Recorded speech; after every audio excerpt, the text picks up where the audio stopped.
Depuis le reconfinement, Loïc est de retour à Voisins-le-Bretonneux. Cet étudiant en deuxième année de prépa ingénieur à Caen est revenu chez ses parents. Il suit ses cours à distance depuis le 30 octobre dernier.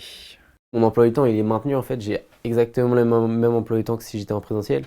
Donc du coup, mes journées vont être un peu pareilles. Quand je vais avoir des heures de trou, je vais travailler mes TD de mon côté.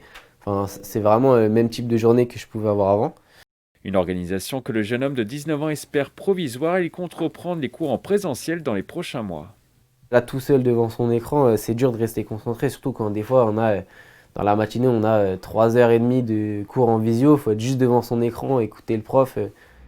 Dans le bâtiment de droit de l'université de Versailles, 50 ans en Yvelines, les 3000 étudiants ne sont pas présents non plus sur site depuis le confinement.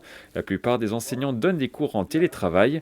D'autres préfèrent l'atmosphère d'un amphithéâtre même vide. C'est le cas de ce professeur. Il donne un cours à huis clos, une première dans sa carrière débutée en 1976. Ça peut faire un petit peu étrange dans les premières secondes, mais très vite, tout de suite, la mécanique habituelle reprend et je parle à la salle comme si mes étudiants étaient là.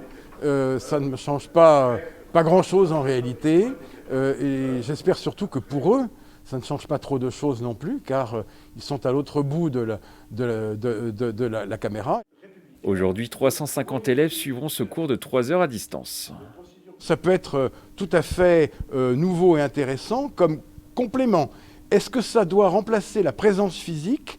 Je n'en suis pas persuadé et personnellement, je reste attaché au cours corps présent, comme on dirait devant une juridiction, à cause de l'interactivité.